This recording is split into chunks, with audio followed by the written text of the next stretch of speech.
Welcome friends, एक नए video के साथ मैं प्रोफेसर सीपी भसीन आप लोगों का अंतःकरण, हृदय के अंतःकरण से स्वागत करता हूं। आज का ये मेरा वीडियो उन सूक्ष्म बिंदुओं पर है जिनको हम देखते हैं लेकिन फिर भी अनदेखी करते हैं और उसका परिणाम हमारे स्वास्थ्य पर प्रतिकूल पड़ता है। ये बात सही है, जैसे जैसे मेडिकल टेक्नोलॉजी बढ़ी है, मेडिकल फैसिलिटीज बढ़ी हैं, लॉन्जेविटी बढ़ी है, औसत आयु में वृद्धि हुई है।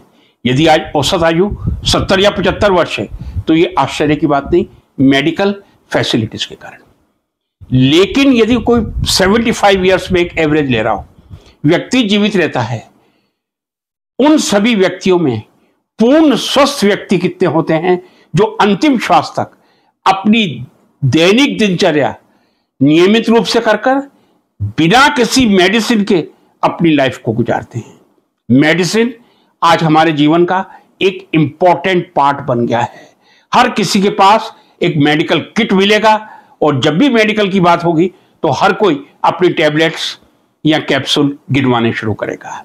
बात सही है, लॉन्जेविटी भी बढ़ी है, एज बढ़ी है, लेकिन स्वस्थ एज जो बिना किसी मेडिसिन के होनी चाहिए वो नहीं है। क्या कारण है? 4 बिंदुओं पर चलिए आज स्पर्श कर लें खुल के।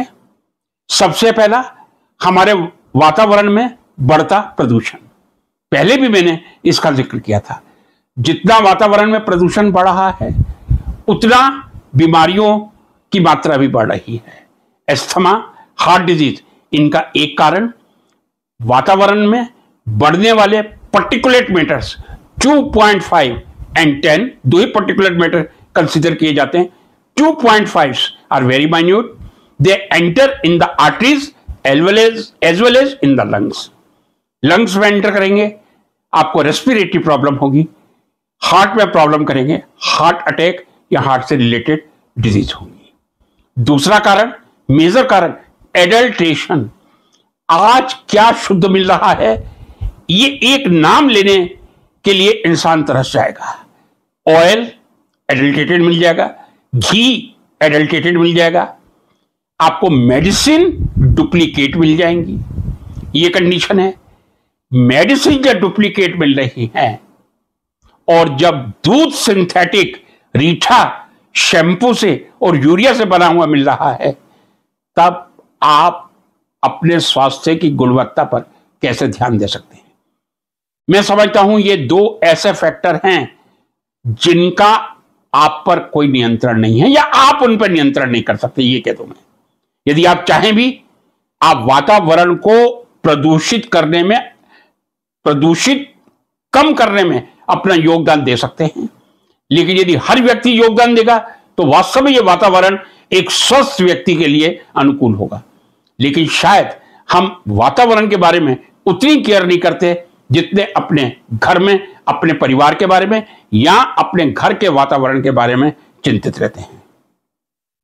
एडल्ट्रेशन आप रोक नहीं सकते। तीसरा फैक्टर आता है हमारा खान पान।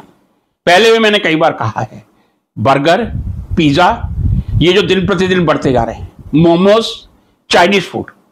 मैं फिर एक बार कहूंगा, भारत इतना समृद्ध राष्ट्र है जहां तरह तरह के व्यंजन आपको कहीं शुद्ध, कोशिश करें, हलवाई की दुकानों पर मिल जाएंगे।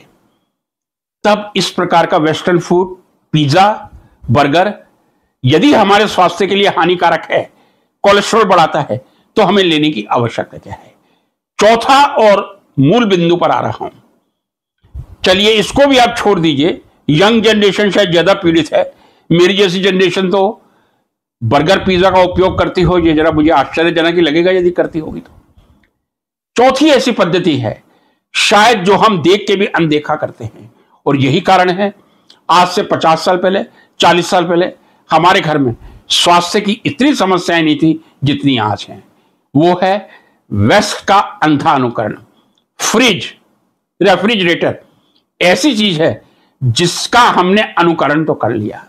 आज से 40 साल पहले, मैं पूर्ण दावे के साथ कहता हूं, हर मध्यम वर्गीय, उच्च मध्यम वर्गीय, मध्यम मध्यम वर्गीय या निम्न मध्यम वर्गीय या आप दो क्लासें हो गई, हायर अपर क्लास और लोअर, हायर मिडिल क्लास और लोअर मिडिल क्लास। घर में शाम को ताजा खाना बनता था।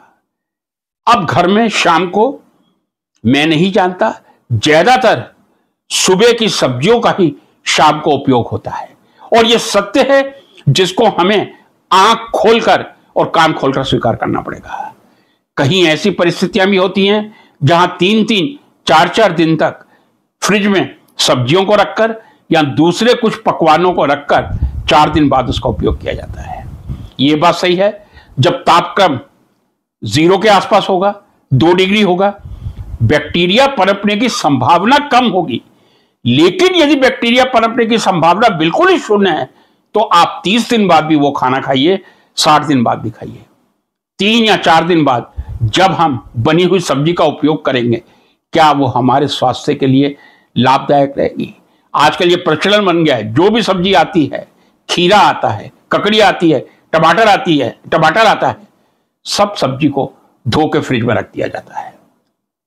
मित्रों, ये कारण बड़ा छोटा लग रहा है आपको।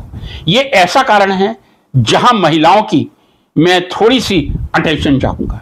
महिलाएं चाहें तो वो निश्चित रूप से, चलिए आप सुबह की सब्जी शाम को खा लीजिए, लेकिन एक प्रण लेना चाहिए, एक प्रतिज्ञा लेनी चाहिए, एक दिन की सब्जी दूसरे दिन कोई नहीं खाएगा। मैं समझता हूं यदि हम फ्रिज के बासे खाने को खत्म करते हैं, फ्रिज के ठंडे पानी से मटके के ठंडे पानी पर आ जाएं, ये ऐसे 2 पॉइंट हैं, फ्रिज का पॉइंट और मटके का पॉइंट, हमारी आधी बीमारियों को कम कर सकता है। चूंकि हमने फ्रिज वेस्ट का अनुकरण करके उसमें भरना शुरू कर दिया और 4-4 दिन तक हम वही सब्जी खाएंगे तो हमारे स्वास्थ्य की क्या दशा होगी, जरा इस पर ध्यान दीजिए। एक बार पुनः अपने चारों बिंदुओं को रिपीट करना चाहूंगा। प्रदूषित वातावरण, जी हां, यह हमारी बीमारियों का कारण है। दूसरा, एडल्ट्रेशन, मिलावट, हमारी बीमारियों का कारण है। तीसरा, western food, burger, pizza etcetera, Chinese food, momos etcetera, हमारी बीमारी का कारण है। चौथा, हम खुद ही अपने आप को बीमार कर रहे हैं। जितना फ्रिज में रखी वस्तुओं का उपयोग कम करेंगे, उतना ही हम अपने शरीर को स्वस्थ रखेंगे। इसी निवेदन के लिए आप लोगों के सामने ये छोटा सा वीडियो प्रस्तुत किया है। आशा है आप पसंद करेंगे और शेयर करेंगे।